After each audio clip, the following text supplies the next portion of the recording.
Assalamualaikum warahmatullahi wabarakatuh.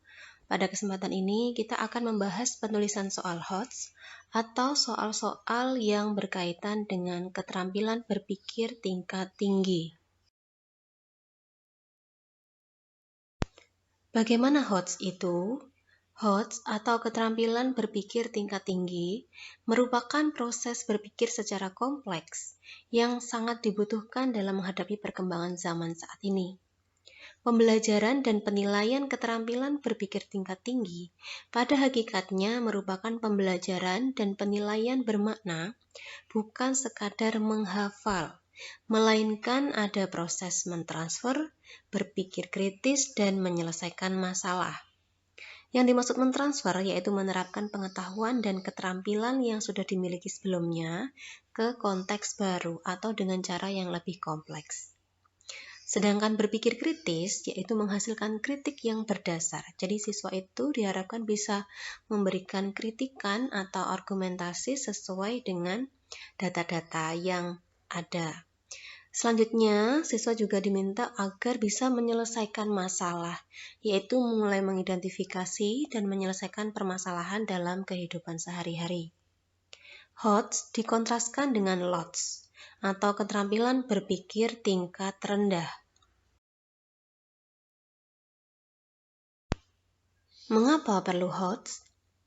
HOTS perlu dikembangkan karena berpikir pada dasarnya adalah ciri khas dan keunggulan manusia. Pendidikan yang fokus pada LOTS, bukan HOTS, akan menghasilkan siswa yang pasif, yang hanya pintar menghafal, meniru, tidak terampil menyelesaikan masalah, tidak kritis, dan tentu juga tidak kreatif. Tanpa HOTS tidak ada inovasi, tidak ada peningkatan kualitas hidup. Tanpa HOTS, manusia akan mudah dipengaruhi, mudah menerima informasi tanpa mengkritisi kebenarannya, dan hanya mengikuti suatu ajakan tanpa alasan mendasar. HOTS memang pada dasarnya adalah memanusiakan manusia. HOTS mengembangkan potensi diri manusia secara optimal. Jika HOTS memang sangat diperlukan, apakah berarti LOTS tidak diperlukan? Nah, LOTS tetap diperlukan karena untuk berpikir tingkat tinggi, seseorang memerlukan hasil berpikir tingkat rendah. Sebagai contoh, ketika seseorang melakukan penilaian atau kritik terhadap suatu karya, ia perlu memahami dulu yang dimaksud karya yang baik itu seperti apa, kemudian mengetahui ciri-cirinya, dan sebagainya. Namun, mengingat dan memahami saja tidak cukup. Untuk dapat melakukan kritik, ia harus menganalisis karya tersebut, kemudian memilih unsur-unsur karya tersebut, dan menghubungkannya dengan kriteria atau konsep yang baik. Baru selanjutnya melakukan penilaian.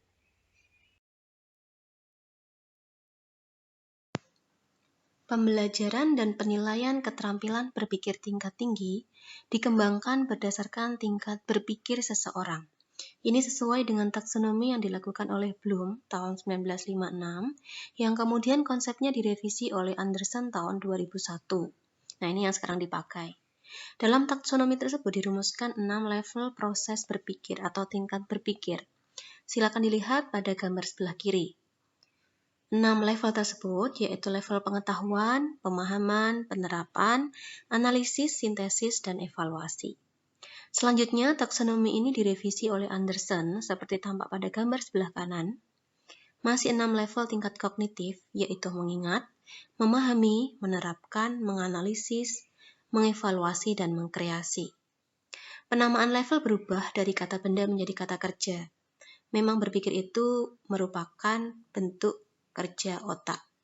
Selanjutnya, jika belum menyatakan evaluasi sebagai tingkat berpikir tertinggi, Anderson merevisinya menjadi mengevaluasi berada di level 5, sedangkan mengkreasi sebagai tingkat kognitif yang tertinggi. Jadi tidak cukup pada mengevaluasi, seseorang masih bisa berpikir secara maksimal, yakni mengkreasi. Selanjutnya, silakan dilihat pada gambar yang sebelah kanan. Jadi ini meskipun sudah direvisi oleh Anderson, namanya tetap taksonomi Bloom sebagai penemu yang pertama. Pada level 1, tampak bahwa tingkat berpikir yang paling rendah adalah mengingat, Pada level ini siswa masih dalam tahap mengingat kembali informasi dari memorinya. Jika ada sebuah gambar binatang, misalnya sapi, lalu siswa diminta untuk menyebutkan nama binatang itu, pasti dia akan mengingat informasi yang pernah diperolehnya. Misalnya mungkin dari orang tua atau mungkin dari gurunya di sekolah. Nah, tentu pembelajaran kita dan soal-soal yang kita berikan kepada siswa tidak cukup berhenti di level ini. Maka selanjutnya, setelah mengingat dan mengerti bahwa binatang tersebut adalah sapi, selanjutnya tahap berpikir selanjutnya adalah memahami. Level kedua adalah memahami. Anak belajar memahami ciri-ciri sapi dan fungsinya. Oh, jumlah kaki sapi itu ada 4. Warnanya ada yang putih, ada juga yang belang putih hitam. Ada sapi yang diambil dagingnya, ada juga sapi yang diambil susunya. Pada level ini, anak membangun koneksi di dalam pikirannya. Selanjutnya, level 3 yaitu mengaplikasikan. Anak mulai belajar mengikuti prosedur atau langkah-langkah untuk menjawab atau mungkin untuk memecahkan masalah. Misalnya, mengikuti cara memelihara sapi, kemudian cara memberi makan sapi, dan sejenisnya.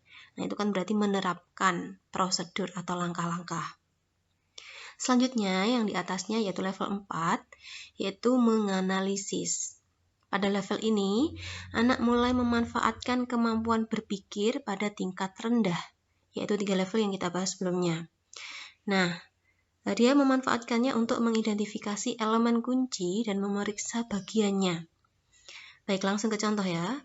Masih tentang sapi. Misalnya, anak mengevaluasi mengapa sapi suka makan rumput dibandingkan makan wortel. Mengapa sapi makan rerumputan, bukan nasi dengan lauk pauk seperti manusia. Juga bukan makan daging segar. Apa alasannya dan seterusnya. Nah, itu tahap menganalisis. Selanjutnya level 5 mengevaluasi. Pada level ini, anak belajar menggunakan sumber-sumber informasi untuk memeriksa kualitas dan keputusan berdasarkan kriteria tertentu. Misalnya, dalam satu kandang ada 7 ekor sapi. 6 sapi tumbuh dengan baik, sedangkan 1 sapi tampak kurus sekali. Nah, ini ada apa? Apa yang terjadi? Apa yang salah? Disinilah anak atau siswa memeriksa suatu kondisi dengan berdasarkan sumber-sumber atau data. Misalnya data tentang pola makan, kesehatan sapi tersebut, dan lain-lain. Dan yang terakhir level 6 yaitu mengkreasi. Pada level ini, anak belajar untuk mengorganisasi informasi dengan cara yang baru. Misalnya, supaya seseorang tidak bosan dengan olahan daging sapi yang sering dibuat bakso atau mungkin rawon, siswa atau anak berkreasi mengolah daging sapi misalnya menjadi keripik yang lebih keras atau yang lain mungkin ya, yang lebih inovatif.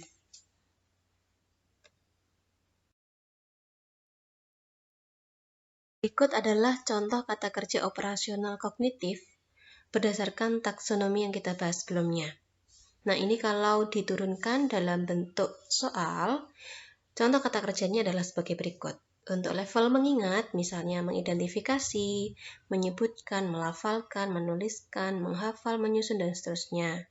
Kemudian level memahami bisa berupa menjelaskan, jadi siswa diminta untuk menjelaskan mungkin, atau mungkin mengartikan, menceritakan, merangkum, menyimpulkan, dan seterusnya itu. Kemudian yang menerapkan, kata kerja operasionalnya melaksanakan, melakukan, mengimplementasikan, menggunakan, atau mungkin mendemonstrasikan, menghubungkan, membuktikan, memperagakan, melengkapi, dan menemukan. Atau mungkin masih ada contoh-contoh yang lain. Sedangkan level menganalisis atau C4 bisa berupa kegiatan menelaah, mengaitkan, memecahkan, menguraikan, menyeleksi, memilih atau mungkin membuat diagram, menganalisis, memilah-milah, menerima pendapat, dan lain-lain. Selanjutnya yang level mengevaluasi, yaitu bisa berupa mengecek mana yang sesuai dan tidak sesuai, seperti itu, mungkin mengkritik juga, membuktikan, mendukung, menilai suatu hal, kemudian memberi saran, memberi argumentasi, menafsirkan, merekomendasi, dan memutuskan. Dan yang terakhir, mengkreasi atau C6 bisa berupa kegiatan membangun, merencanakan suatu teks mungkin, memproduksi suatu teks, merekonstruksi, membuat, menciptakan, mengarang, menyusun kembali, merangkaikan, membuat pola, dan lain-lain. Nah, untuk kepentingan penilaian tingkat nasional, Pusat Penilaian Pendidikan mengategorikan proses berpikir menjadi 3 level. Yang semula 6 level, seperti kita bahas sebelumnya, diringkas menjadi 3 level. Level 1 berupa pengetahuan dan pemahaman. Ini merupakan gabungan proses kognitif mengingat dan memahami. Ini bisa dilihat pada tabel berikut. Kemudian level 2 berupa penerapan, yaitu mengukur kemampuan menerapkan pengetahuan dalam situasi yang familiar. Dan yang terakhir level 3 berupa penalaran, yaitu gabungan proses kognitif, menganalisis, mengevaluasi, dan mengkreasi. Disinilah posisi keterampilan berpikir tingkat tinggi atau HOTS, yang selanjutnya akan kita bahas tuntas. Inilah salah satu bentuk realisasi dari 3 level kognitif untuk penilaian di tingkat nasional. Misalnya bisa tampak pada kisi-kisi berikut. Dalam kisi-kisi ini tampak misalnya dari level terendah, pada level 1, kata kerja operasional yang digunakan adalah mengidentifikasi, menentukan, dan memaknai. Penjabarannya ada di sebelah kanan, di kolom sebelah kanan. Sedangkan kata kerja operasional untuk level 2 yaitu menunjukkan bukti bisa, kemudian menyimpulkan, menemukan ide, menginterpretasi, dan menggunakan, atau bisa juga menyusun. Selanjutnya kata kerja operasional untuk level tertinggi atau penalaran, yaitu mengevaluasi, membandingkan pola, dan menanggapi. Penjelasannya atau penjabarannya juga bisa dilihat pada kolom sebelah kanannya. Misalnya yang membandingkan bisa membandingkan penggunaan bahasa dan pola penyajian. Kemudian yang menanggapi misalnya bisa dengan menilai keunggulan. Ini kan juga menanggapi maksudnya.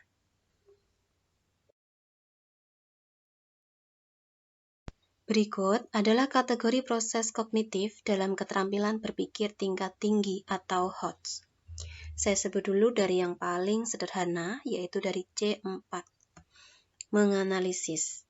Pada intinya, dalam kategori ini, kemampuan seseorang berfokus pada kegiatan mengurai informasi ke dalam bagian-bagian dan menjelaskan keterkaitan antar bagiannya. Wujudnya seperti apa? Misalnya kalau dalam pembelajaran bisa seperti ini. Pertama, menemukan ide pokok. Kemudian bisa juga menentukan argumentasi yang tepat berdasarkan bacaan atau teks yang disediakan. Terus ada juga menentukan pandangan penulis dalam suatu teks esai dan sejenisnya. Kemudian kategori mengevaluasi intinya membuat pertimbangan atau penilaian berdasarkan kriteria tertentu. Misalnya, menentukan metode yang tepat dan menentukan simpulan yang tepat, tentu berdasarkan bacaan atau teks. Dan yang terakhir, kategori tertinggi yaitu mengkreasi. Pada intinya, kategori ini menyatukan unsur-unsur untuk membentuk kesatuan atau bisa berupa menata ulang atau membuat karya baru. Contohnya, merencanakan karya tulis, kemudian menyusun cerita dari topik yang ditentukan secara acak, melanjutkan cerita, atau menulis cerita berdasarkan idenya sendiri secara utuh.